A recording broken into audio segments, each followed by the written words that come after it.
everyone, my name is Matthew Barbee and I'm a teacher at Doshisha University in the Department of Global and Regional Studies. I want to say welcome to our workshop today, Microsoft Teams for Emergency Remote Teaching and Beyond. Today I will be one of your co-presenters along with Felicity Greenland, and we would like to also say thank you to Inagaki-sensei for helping us plan and organize today's workshop. Thank you, Inagaki-sensei. Now, before I begin, I would like to also say congratulations for making it this far. So most of us have all successfully finished our spring semesters. As we all know, the spread of the coronavirus sent us all into our online classrooms. We all had to become emergency remote teachers.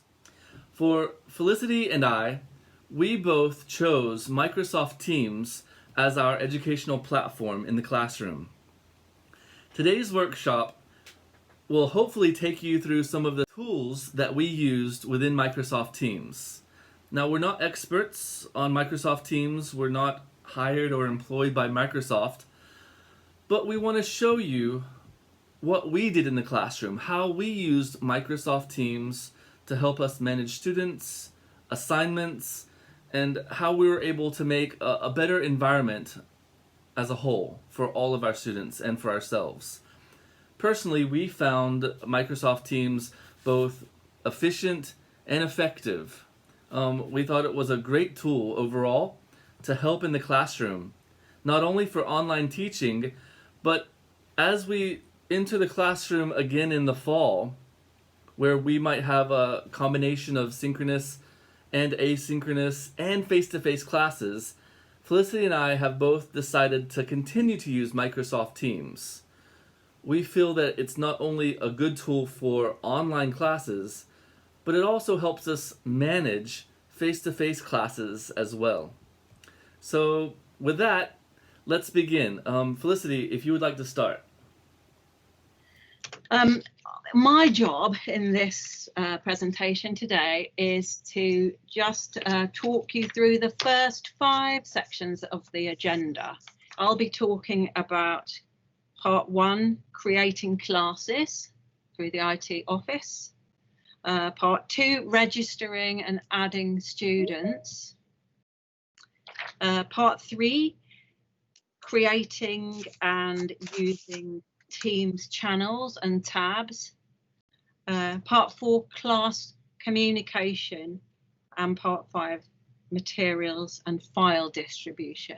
Okay, those I hope will be over quite quickly, and then we can get to the really meaty part where Matt will show you within the teams that he used, which I'm looking forward to learning from as well, I must say.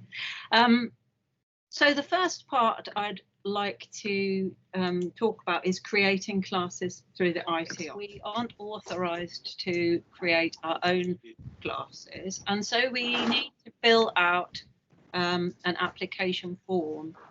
In this GR faculty development team, in the general channel, in a default folder which you automatically get when you have a team, we have made a folder called Teams Application Form and Invitation. And this folder contains all the things you need to apply for a class team. On the agenda for this meeting, there are also links for you to download all of this from the internet as well directly. But the first thing I wanted to show you is the sample application form. This is an example application form, and although it's in Japanese, it's very easy to fill out because there are only 3 parts. You need to write your gakubu, your department, and you can do all this in English.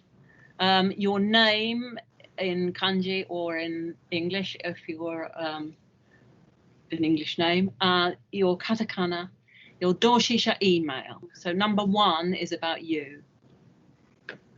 Number 2 is what you want to create. And so you write the name, that you want to give your team. You can actually edit this later, but for the time being, give a name that matches your class to simplify it for IT, and you can request up to 6 classes. The class box in this little section here is already blacked in, and in the final section, you black in this Jigyo part and you write the name of your classes. You can do this in English, and as it's a downloadable Word file, the text will just wrap. If you have 6 classes, it will wrap around. Okay.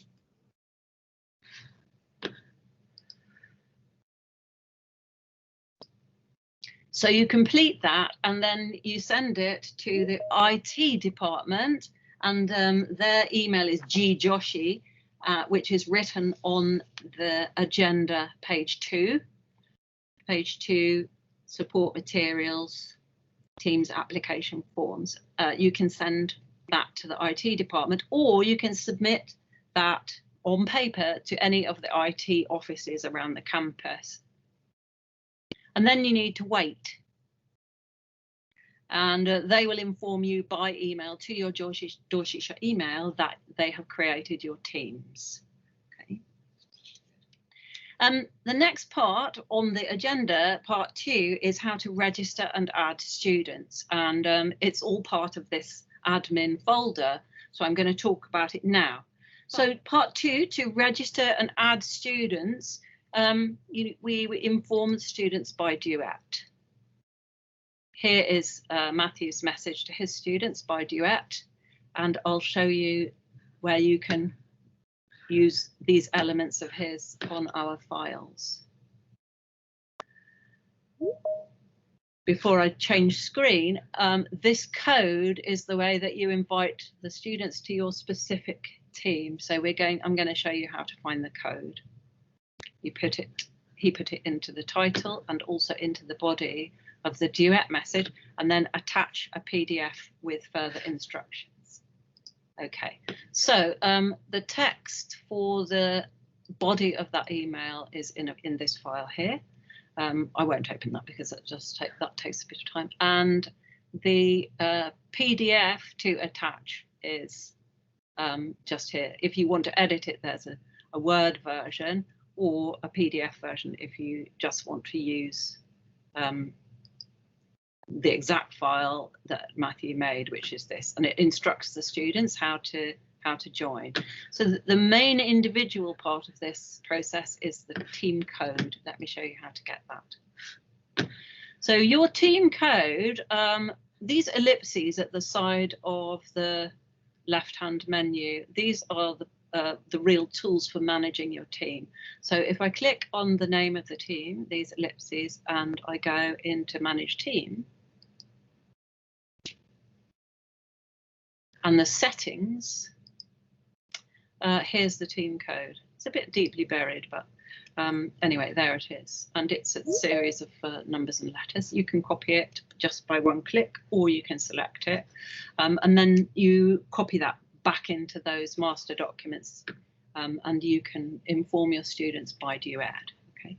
With the code, I believe they get into the team automatically. When they join, they will see only, this is a new sort of unexpanded team at the bottom. Do you see this green square? What you get when a team is newly generated is just a coloured square, your team name, a general channel, and when you go into the general channel, you get these at the top. I'm going to show you how to add to all of these. Okay. So what you ideally want when the students join is something in the general channel which helps them out. The general channel is only for teachers. You can set that so that it's only a teacher announcement channel and students can't add to it or change it. That this is your main means of communicating with students. So you can use the general channel to share an overview of the purpose of your class and the new member onboarding procedures, such as changing pictures and changing names. Changing your profile photo is relatively easy. You just click on the top right. You might have a letter in a circle and it says here change picture. You want the students to do this so you know who they are. And the process of changing your Microsoft name, the which document is explained. If you click onto Doshisha single sign-on, onto the tile which says change password, behind your screen, strangely enough, behind your screen, you'll get to that, and then you can change your name, or your students can change their name here. And what we found they need to do, because it's not only your classes that they are using Teams for, hopefully, or possibly, so you can put kanji here for their name. If their name, for example, their name is Tanaka, and then they can put their, possibly they'd better put their surname first, their family name first, and then they can change their name. And in due course, I have to say, it doesn't happen right away, but in due course, those picture and name will appear modified in your team. Let me move on. If there are no questions, are there any questions? Can I just ask quickly, is there an explanation of how to change their name in Japanese available for the students? Yes, there is. Okay, good. I haven't looked at everything in the file. That was the biggest challenge. I had no actually, it's a good question, Tina. It's actually in the manuals, you know, like how to do stuff. There's an editable Word document and a PDF. This tells the students how to change their name and their picture. Okay, welcome Teams picture name change. Yeah, that's in the manuals. There's a folder of manuals on this. Yeah, I see the word manuals and I go cold. Okay. I know, it's like not reading the instructions on a game, isn't it? Yeah, it takes all the fun out of it. Yeah, I have a question, if it's okay. May I ask a question? Of course. Yeah, we were signed into Teams. Our classes were signed into Teams in the spring term.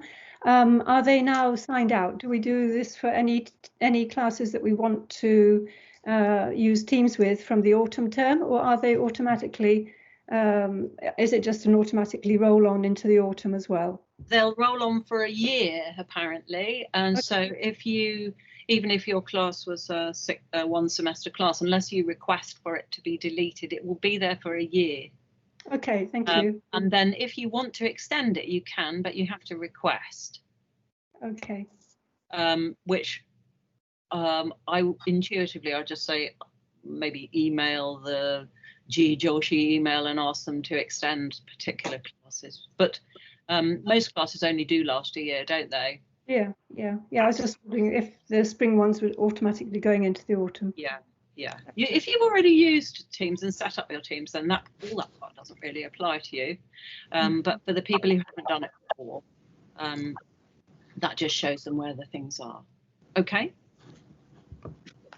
I also have a question. Yeah. I also use Teams in spring semester, and I asked students to change name, but many students failed.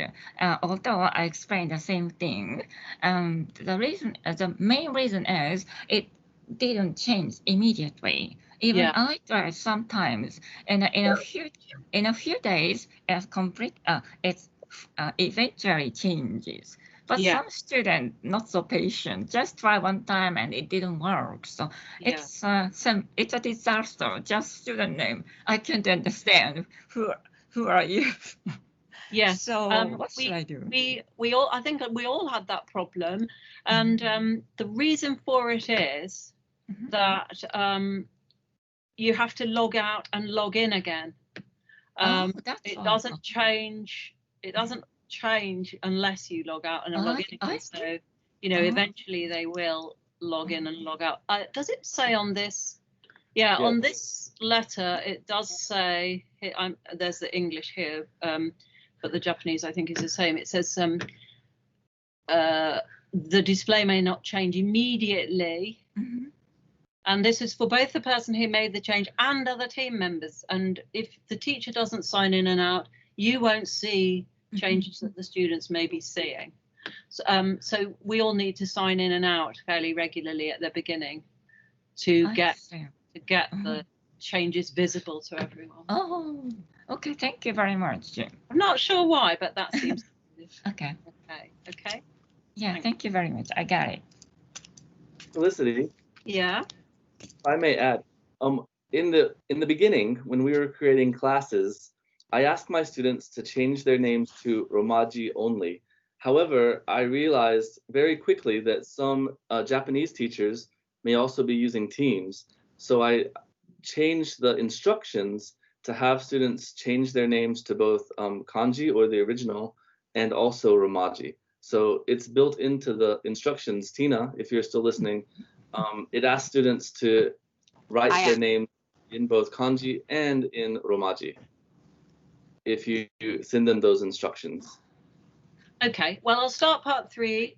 Creating channels and tabs. If you have a new team, you will get just this colored tile, the name that you chose, a general channel, and some standard tabs, which are at the top here. Okay, get that vocabulary, channels and tabs. You can add any channels that you like, and you can add any tabs that you like. You can delete them anytime. You can change the names of them. The general channel comes with files, class material, which is read-only for students. So it's a good idea to keep the general channel as your announcement channel and to add some other channels. For example, I will add a channel to our GR faculty development. These ellipses by the side of the team name, just go down to add channel. I'll add extra channel. Oh, sorry, I'm still in Japanese. Okay, and then you can describe it. You can just say, in this channel, we would like to, you know, discuss blah, blah, blah. You can set the privacy. The standard is accessible to everyone on your team, but you may want to make it just a limited group. I'll automatically show this channel in everyone's list and I'll add it. What kind of channels? Well, I'll open my communicative English, for example. I gave mine, they had their general channel already, and I gave them a special channel for MReader. I gave them a chat channel, and I was hoping that students would, you know, hang out and have fun in there.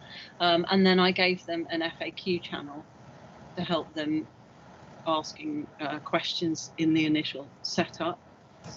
So there are lots of ways that you can use channels, and you can change it around. Let's go now to tabs. The tabs are at the top, and they provide a quick route to, for example, your files, which I showed you earlier, your assignments, which you upload. This is for students, by the way, not just for you. Your grades, and then you can add your own. I've added a direct link to the MReader website as an example, and I think I showed you before a direct route to the Doshisha SSO, which can be handy. To add tabs, you click this plus. You get an array of choices. the website one is the key one, because you can copy the URL, or if you, let's take an easy one like BBC. I think I can just probably do BBC out of my head. Oh, sorry, it'll be S, won't it? Will that work?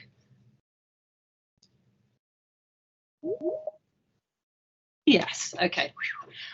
So you can give your students a direct link to certain sites if you want to. Okay, and then equally you can delete those if you wish, or you can rename them. I think that's all about those two. Can I move on to class communication? There are two main ways to communicate on Teams. One is through your channels, various channels. Okay, these channels where the posts, where you can deliver posts, and the other way is through chat. You can communicate privately through chat, or even make chat groups, or you can do these channels. Within the channels, when you want to post something, there are two ways to do it.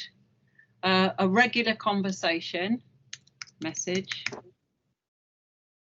or if you use this text editor, you get a much better choice of messages. You can add a title if you want to.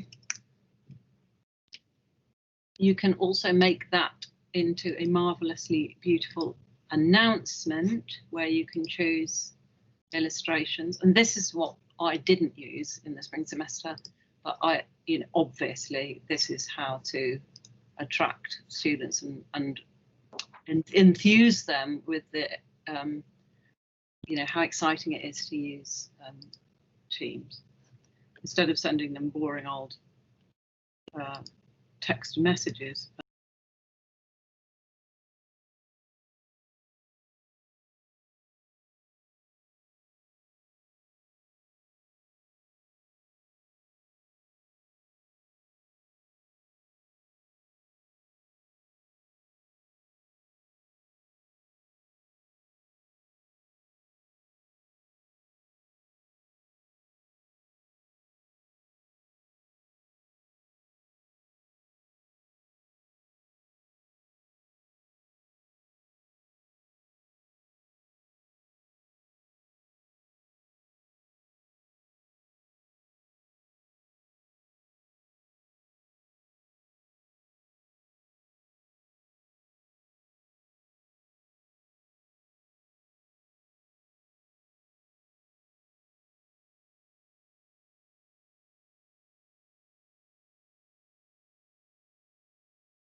So you can see all of my classes on the left. For every class, I have a general and a class chat channel.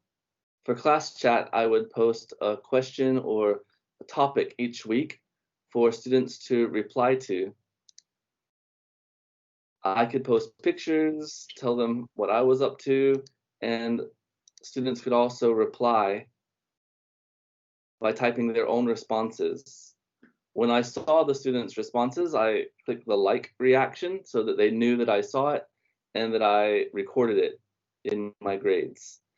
I use this for class participation points mostly. Thank you, Felicity. I think that's all about those two. Does anyone have any questions there? So I'll just talk very briefly, part 5, materials and files distribution. Basically, you can distribute any kind of files amongst your students, Word documents, videos, Excel type files, and links and so on. If I'm not sharing by announcing it, in the files section, you've got the class materials, which is read only. So students or members can't delete these files, and they can't edit them either. So you can place core materials for your class into that class materials folder. And any other things that you post during the course of the semester, say, if you don't select for them to go into class materials, which, by the way, you can, but if you don't, they'll automatically add on to the bottom of the list of files in your general files. Well, I think that's all, really, isn't it? Is there anything to add about that, Matt? I think the main point for materials and file distribution, starting in the fall semester, where we might have been used to in the spring semester doing synchronous online live classes, in the fall, we've been discouraged from doing live online classes. So file sharing and materials distribution, I think, is very important for the asynchronous classes that we'll have to be doing in the fall. So whether we record our lectures or we record our PowerPoints, however we share materials with students, they can easily be shared through Teams and seen by all the students. Okay. So it's very useful for asynchronous classes, especially. Thank you. That's the first 5 parts then. Does anyone have any questions now, or shall we move on to Matt? If I want to stick to Teams, in this case, when I create some message, student definitely when I upload the file, can student get the notification I uploaded files? If you click on your profile picture, settings, notifications, you can adjust what kind of notifications you get. And when you message them, if you write at team, just the word team, then you can select the team that you want to notify, and when you post the message, it will, everyone will get a message. For the second half of the workshop, I'm going to cover numbers 6 through 9, creating assignments, grading assignments and gradebook management, making quizzes and integrating scores, and number 9, scheduling and conducting synchronous lessons. I'm going to share my teams. And I'm going to begin by showing you assignments.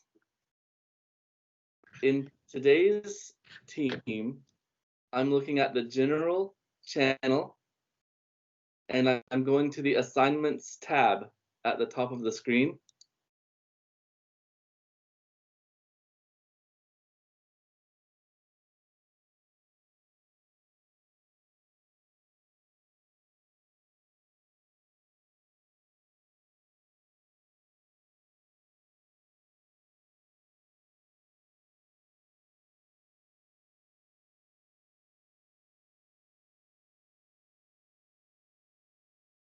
In this workshop, we can see that Miss Ottman, thank you very much.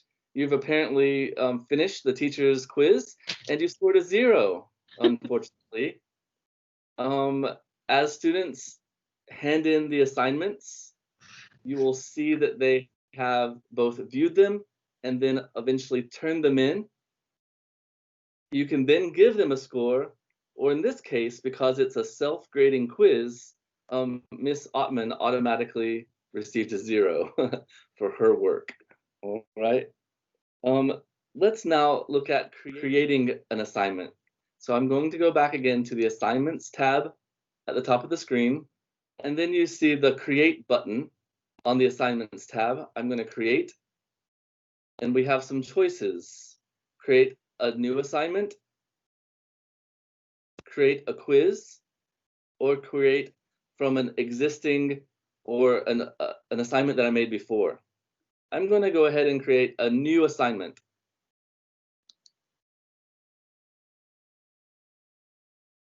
And we have the assignment creation page come up. You can enter assignment title. I'll call it new assignment.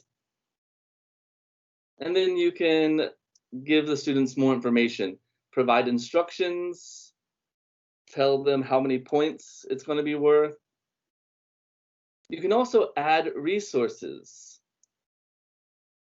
On today's agenda, 6.1, integrating Microsoft Office, Word, Excel, and PowerPoint, this is how we can add different applications or files to our assignments. For example, if I wanted to add a Word document or a PowerPoint presentation or an Excel spreadsheet, this is how I would do that. Today, I chose New File, and I want to create a new Word document for the students.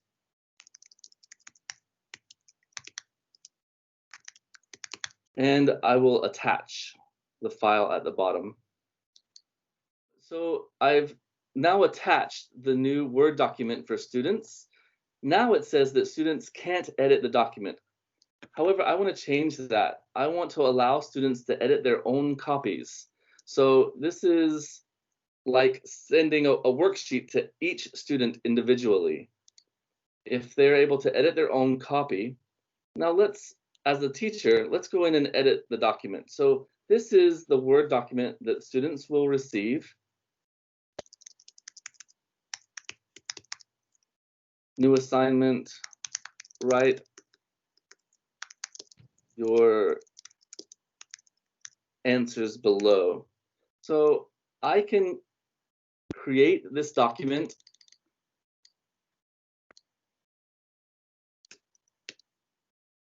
maybe have a space for students to write their name, student numbers, student IDs. And just like this, I can send it to all the students as if it's a worksheet and it's attached to their assignment. I can add other forms of resources. For example, in the spring semester, because students had not purchased their textbooks at the beginning of the semester, I sometimes added unit chapters and maybe an audio file. So I could also attach the textbook chapter, an article that I found online, or even audio or video files for students. They can use them as resources to help them do the assignment. I can assign it to one or multiple classes. I think this is very helpful. You see how I teach 5 sections of communicative English. When I create one assignment, I can assign it to all 5 classes of communicative English at the same time. And then you can set a due date. But not only a due date, you can also set when you want it to be assigned. So I don't want to assign it now. I don't want students to be bombarded with all the assignments at one time. So maybe I will assign it 3 weeks in the future. That's really helpful because I can create all of my assignments at the beginning of the semester, and then they're just assigned via calendar. And then a deadline. And that's the basic premise of creating assignments. When creating assignment, you also have the option of adding a rubric. I found that rubrics were really helpful. When adding a rubric, you can choose from a rubric that you have created before in the past, or attaching a new rubric. Let's go ahead and look at one I created before. This is the rubric for a final video project that students made. You can see that there are several categories on the left-hand side and 10 levels of descriptors from excellent to not submitted or needs much improvement. And for every level of descriptor, you can add and define each descriptor. Let's see. For this workshop, let's go ahead and create a new rubric. So I'll call it assignment rubric. You can describe it more. For my descriptors, it automatically gives you excellent, good, fair, and poor. And I can describe what it means to receive an excellent score. I can also add different categories, maybe content, delivery, if this is a speech.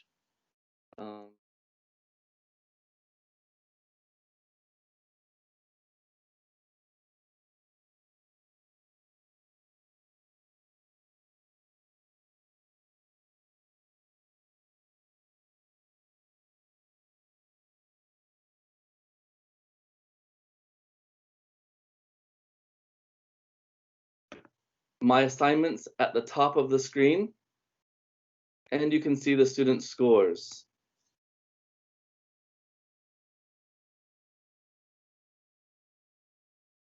Showing you how to get to the grades, I'm going to look at assignments. And let's look at their self-introduction writing. Looking at her assignments, you can see that there have been some changes already made.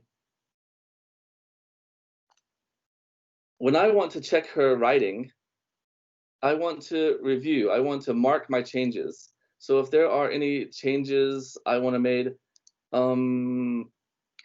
maybe thank you for listening. If I want to take away, change I'm to I am, the students can see these changes when they receive the paper back. We can also add comments. The student wrote, also, there are many great restaurants around the Takatsuki station. Let's see. If I want the student to add, so you can see that I've left her a comment. Please give examples of some of those great restaurants. And when the student receives this assignment back, she can follow up in her. I also, before I made the rubric, you can see how the rubric is used here on the right side of the screen. My rubric includes length. I gave her excellent 5 points because it met the requirements. It fit the assignment. She also received excellent 5 points. And I felt that her level of English was excellent, so I gave her 5 points. And then the score is 10 out of 10. And then I returned the assignment to her. I think I'll move on to 7.2, managing submitted homework and students' files. You can see that all of the students, I've returned all of their work, and all of the students have grades. However, in this workshop, you can see all of the attendees. And again, only one student has turned in this assignment in this workshop. Christine Sato has viewed the assignment. Other students have viewed the assignment.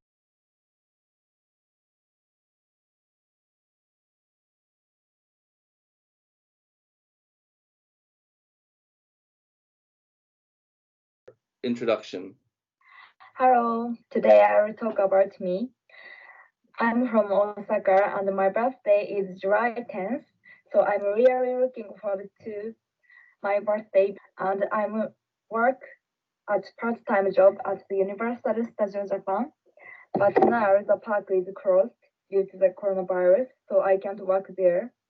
Recently, I stay home and I watch Terrace House on the Netflix, and I like to talk to people by face-to-face. So rather than staying at home every day, I want to go to the university and talk to people. So now I'll think about where to go to a trip when the coronavirus vanished. Thank you for listening. All right, thank you, Kaho. On the right side of the assignment, you can see that I've given the student written feedback. I told her that she did a good job. I talked about her delivery, her speed, and I asked her to work on some pronunciation issues, and I made other comments. I can also give her a score by using the rubric function. While the rubric function takes a lot of time in the beginning, you have to create it, you have to write the descriptors. It really saves a lot of time when you're dealing with 30, 100, 300 students. You can easily give written feedback and give the students a score very quickly. using the rubric function. And I think I can go ahead and move on to Gradebooks 7.4. I showed that a little bit earlier, but under the tab for grades, again, you can see the students on the left-hand side. You can see all of your assignments. Now, the great thing about Teams is that it does have a gradebook function. It keeps all of the students, the assignments, and all of the scores in one place. However, it doesn't allow you to manipulate the scores or find a final grade that we need to submit grades at the end of the semester. To do that, Microsoft Teams allows you to export to Excel. So all of this data from the students' assignments, it can be downloaded to an Excel file and then manipulated, weighted, and you can find your final score for each student. I think it's very user-friendly, and I found it really efficient. And I think that's the end of assignments, creating assignments and grading assignments. Are there any questions at the moment for assignments? If everyone's okay, I'll go ahead and move on to making quizzes. So under the general channel, under the assignments tab, I want to create not an assignment per se, but now I want to create a quiz. I could use a quiz that I've created before, or I could make a new quiz. So when you create a new quiz, it takes you out of Teams and it opens Microsoft Forms. Thanks to Doshisha, we now all have access to Microsoft Forms, and we have the quiz function available on Microsoft Teams. So I'll just call this quiz new quiz, and then I can add questions, multiple choice. What is the color of the sky?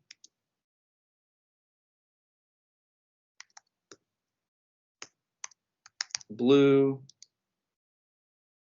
green. They're giving me options here. Pink,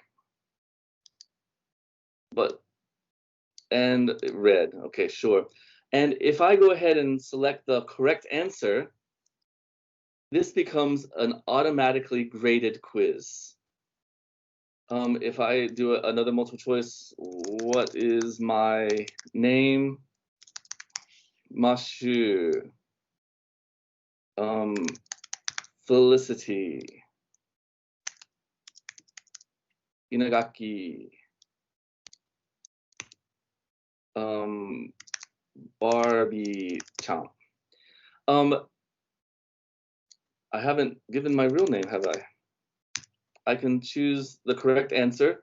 And again, when I send this quiz to students, it becomes self-grading. So I don't have to do anything. Students will take the quiz and their grade will automatically show up in the grade book. But be aware that you have to give points for each question. So if I give 2 points for question 1, and maybe, let's see, it's a harder question, so maybe I'll give 5 points. And then I want to send it to students. So this is new quiz, close. It automatically saves. So I'll close out of that. I'll reopen Teams. Again, I will create quiz. And because Forms is integrated into Microsoft Teams, we can see the new quiz automatically there. And it's automatically attached to an assignment. So again, I can choose which class to assign it to. I can set a deadline for taking the quiz, and I can assign it. I'm going to go ahead and assign it so that you all can see it in your assignments. So under the Assignments tab, new quiz. And as teachers, we can all see a student view of our assignments. So this is what the students will see. They'll take the quiz.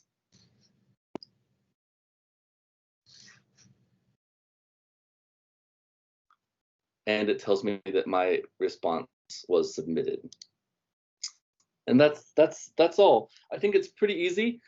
Thanks to Doshisha for integrating forms and quizzes. I think it really makes it helpful for large classes. I'll move on to number 9 in the agenda, scheduling and conducting synchronous lessons. Because this meeting is, in fact, a synchronous meeting, we have all done half of what number 9 requires us to do. But now I'll show you how to begin a meeting. There are 2 ways to begin a meeting in Teams. You can begin a meeting directly. So I'm now in the general channel of our workshop today. In the top right corner, you can see the Meet button. If I was to click on this, it would immediately invite all of you to join another meeting. If I didn't want to have a meeting now, but rather next week, say on Monday, I could use the drop-down menu and I could schedule a meeting for the future. And by scheduling a meeting, it allows me to give a title to the meeting. I can choose the class that I want to invite. Perhaps my class will only be Communicative English 434. And if I want to type the agenda for the meeting, I can do that here as well. And when I hit send, it would be delivered to all the students. So it's pretty easy to arrange classes and online meetings. Unfortunately, in the fall, we've been discouraged from having synchronous lessons. So I don't know how much I'll be using this in the future. Another way to schedule meetings is by using the calendar function. You can see that today is the 28th and that today's meeting was scheduled from 3 to 4:30. If I wanted to add a new meeting, I could click the button in the top right, new meeting, and again, I could enter all of my meeting information.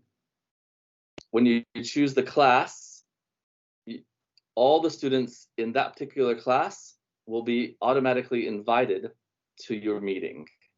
So I really like how Teams is integrated, how live meetings and everything is all integrated and easy to use in Teams. For the spring semester, I used Zoom as well because I loved the breakout groups that Zoom does very well. However, news from Microsoft is that Microsoft will also allow breakout rooms beginning this fall. I don't know when that will be exactly.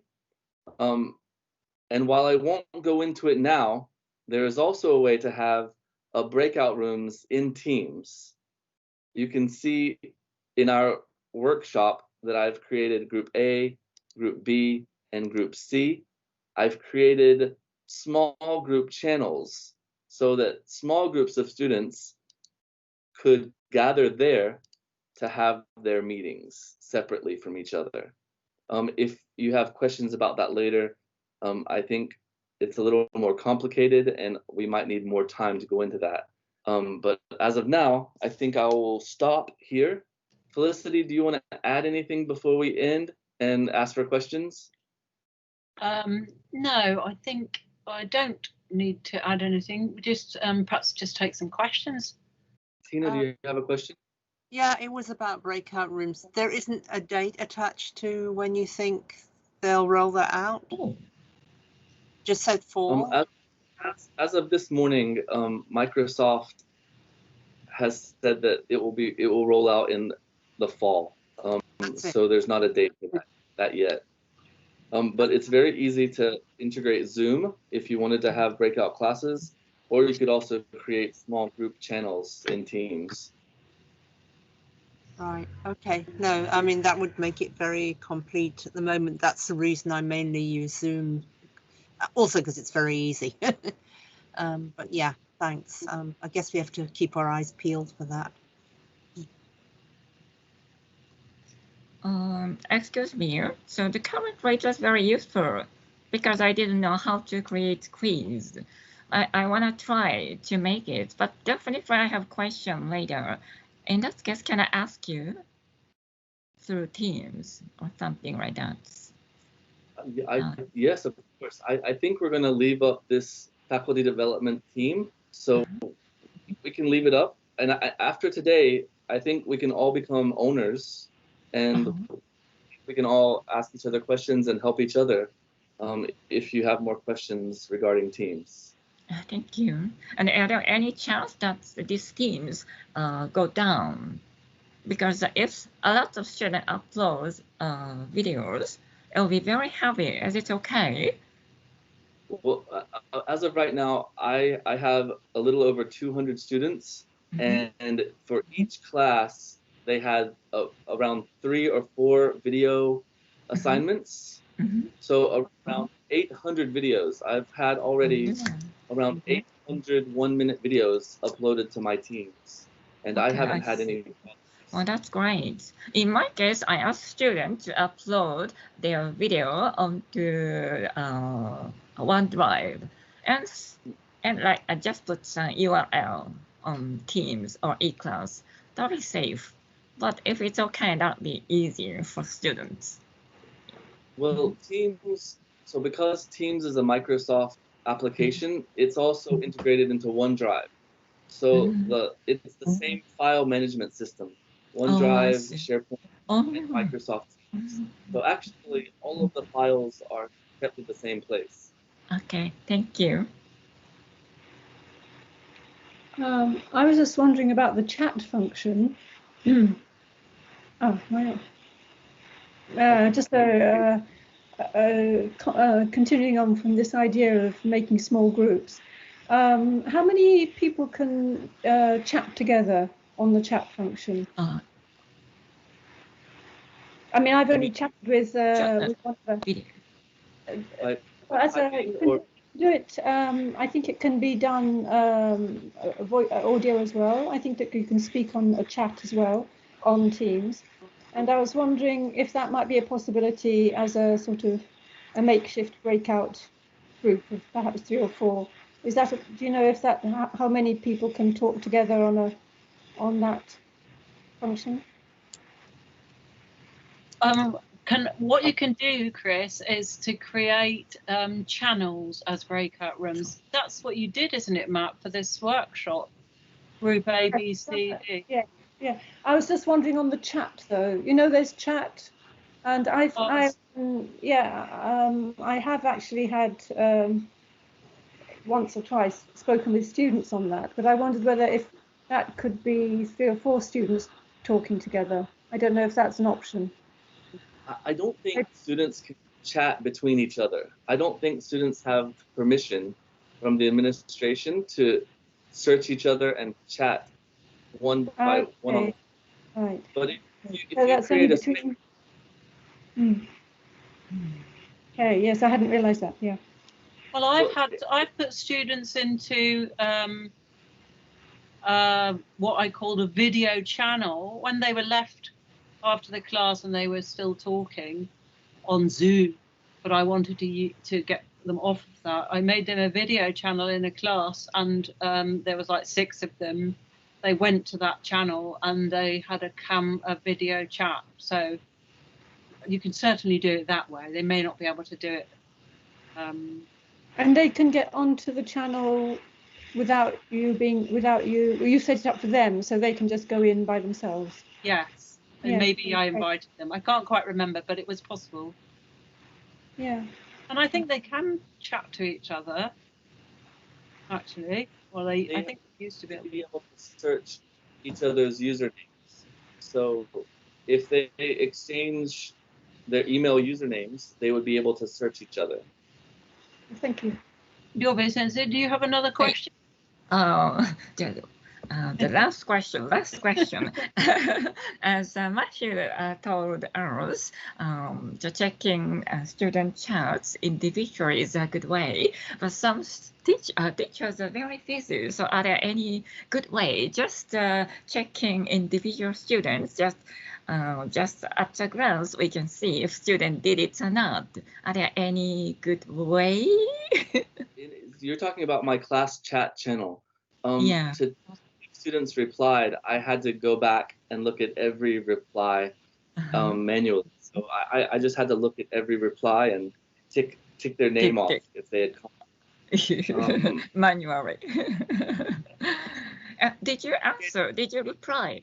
Did you reply student message? Maybe 50% I had direct replies, and students, I encourage students to reply to each other.